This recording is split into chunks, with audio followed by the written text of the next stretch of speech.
as promised, here is the follow-up to having met the children.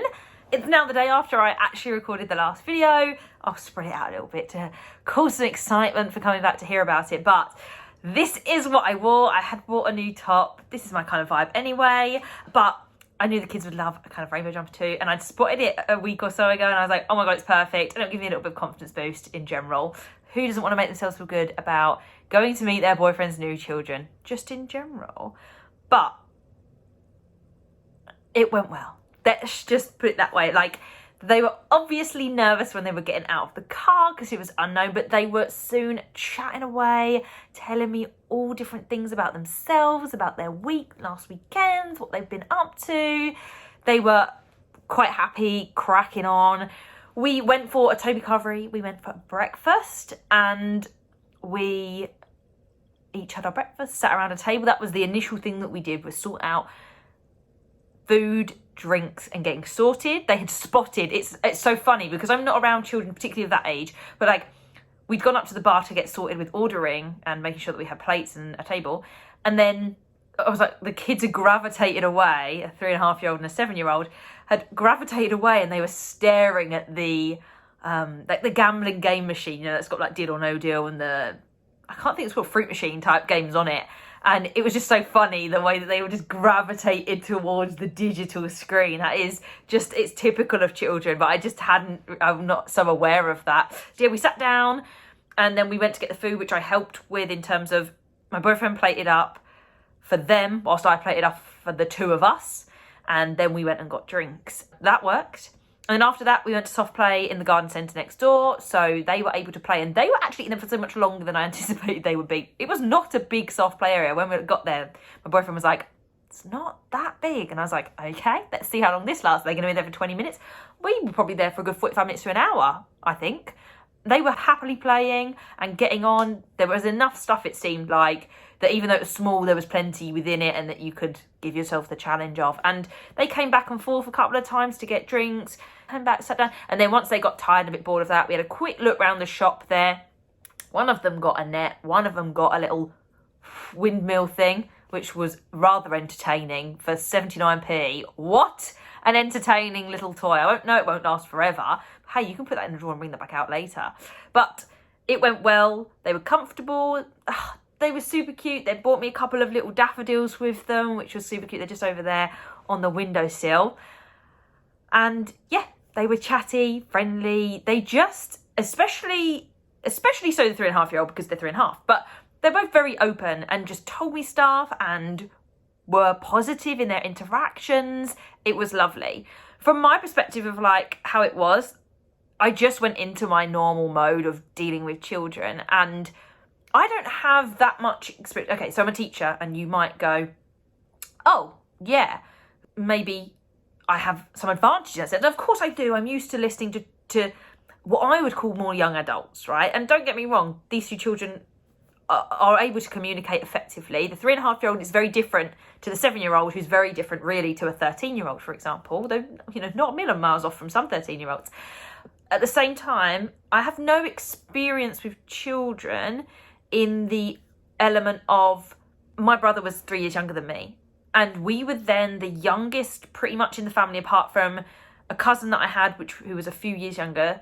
Well, actually, she's like 7 years younger than me. And then we had another cousin who is 13 years younger, but that's on my dad's side, and I was always a bit more distant from my dad's side. Me and my brother are the youngest in our family on my mum's side. That's it. So my brother, being 26 right now, is the youngest person on that side of the family.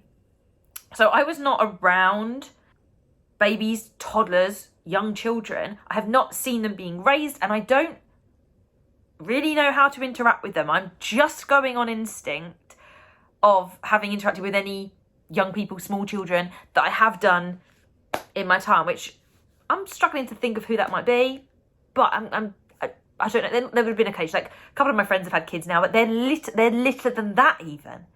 They're only like just 2 or less, so that they're not even at that stage. So I do feel like I am just going with it, and I think it's working. What's interesting to me mostly is that I had underestimated how mature and independent the 3.5-year-old. I think she's actually 3 3/4.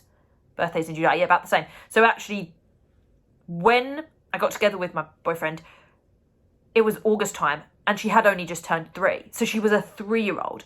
And now she's coming up for 4, you know, she's only a few months after that. And whilst that's, you know, only 9 months or so, at that age, that's a big developmental stage. And I think mentally I probably had her down more as a 3-year-old than I did closer to a 4-year-old. And I noticed a couple of things I did were slightly too young, like in the way I was interacting with her, and I quickly adapted that. It's the same as anything that you would do in teaching. If you assume that a class knows more than they do, and you're like, oh no, hang on, I'm gonna need to change my language because I've assumed you know plenty about this, and it's not. And the other way around, like, oh, I've assumed you didn't know this and you know all about this topic. I can make my language more formal. It was a bit like that with a 3.5-year-old of going, actually, you can hold more of conversation.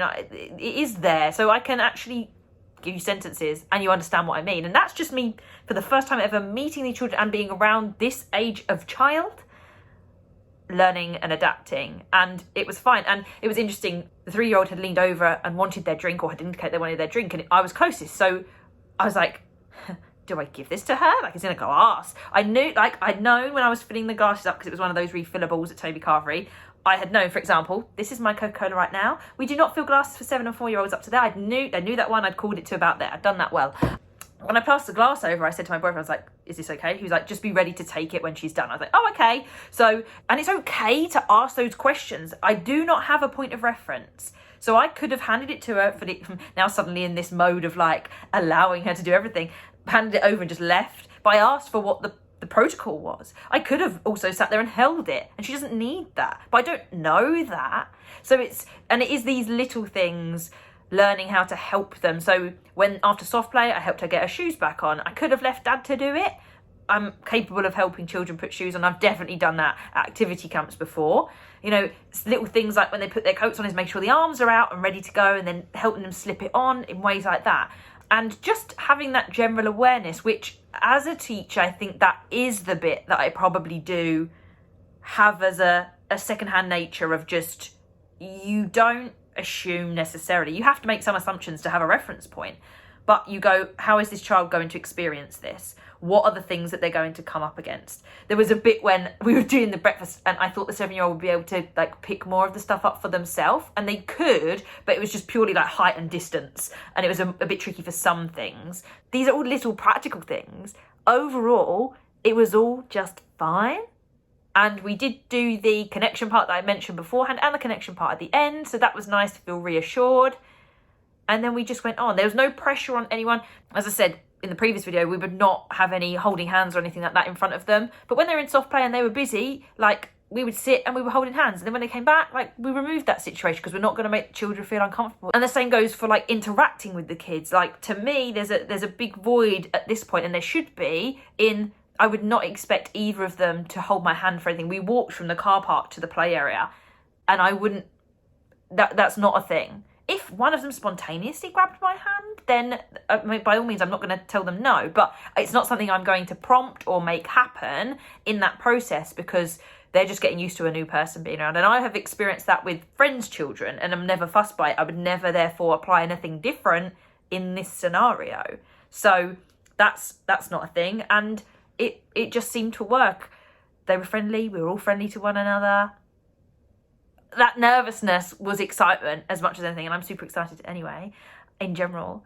I'm just glad it went well and that they're taking it well, because it's new and it's hard. And that whole transition for children is difficult. But they smashed it. I feel like I smashed it, even if I do say so myself. And it's interesting as well, because I was a bit like, oh, like, what's it going to be like? Are they going to be particularly demanding with their ages? They're still young children. Like, different to teenagers, like, how's that going to be? And I'm sure there will be days when it is more testing in general, just their moods, their children, emotions, etc.